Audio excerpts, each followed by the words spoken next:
Welcome to Lesson 5 of Youth by Isaac Asimov. Our learning intention today is to learn about dialogue and jargon, and our success criteria will know we'll be successful if we can explain what dialogue and jargon both are, and you can explain how dialogue helps us to understand the characters, and give an example of jargon and explain what it helps add to the text as a whole.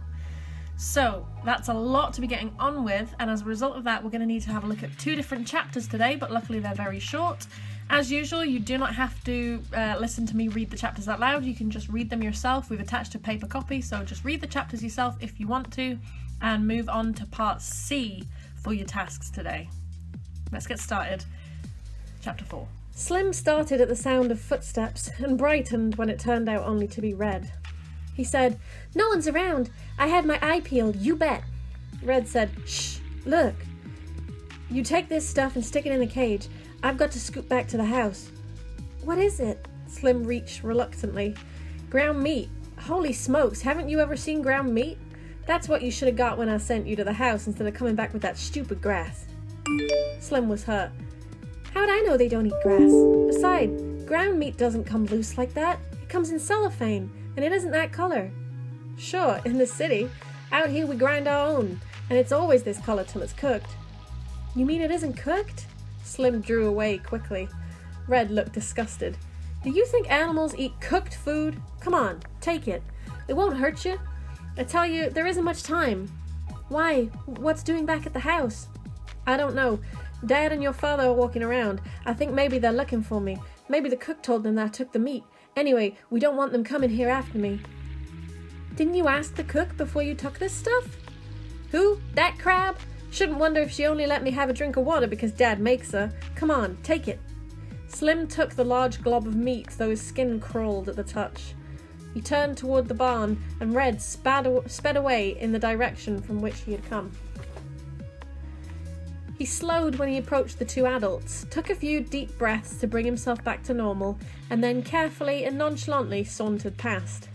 They were in the general direction of the barn, he noticed, but not dead on. He said, "Hi, Dad." "Hello, sir." And the industrialist said, "Just a moment, Red. I have a question to ask you." Red turned a carefully blank face to his father. "Yes, Dad?" "Mother tells me you were out early this morning." "Not real early, Dad. Just a little before breakfast." "She said you told her it was because you had been awakened during the night and didn't go back to sleep." Red waited before answering. Should he have told Mom that? Then he said, "Yes, sir." "What was it that awakened you?" Red saw no harm in it. He said, "I don't know, Dad. It sounded like thunder, sort of, and like a collision, sort of." "Could you tell where it came from?" "It sounded like it was out by the hill." That was truthful, and useful as well, since the direction was almost opposite that in which the barn lay. The industrialist looked at his guest. "I suppose it would do no harm to walk toward the hill." The astronomer said, "I'm ready." Red watched them walk away, and when he turned he saw Slim peering cautiously out from among the briars of a hedge. Red waved at him. "Come on." Slim stepped out and approached. "Did they say anything about the meat?" "No, I guess they don't know about that. They went down to the hill." "What for?" "Search me. They kept asking about the noise I heard. Listen, did the animals eat the meat?" "Well," said Slim cautiously, "they were sort of looking at it and smelling it or something." "Okay, I guess they'll eat it. Holy smokes, they gotta eat something. Let's walk toward the hill and see what Dad and your father are gonna do." "What about the animals?" "They'll be all right. A fellow can't spend all his time on them. Did you give them water?" "Sure, they drank that." "See? Come on. We'll look after them after lunch. I tell you what, we'll bring them fruit. Anything'll eat fruit." They trotted up the rise, Red, as usual, in the lead.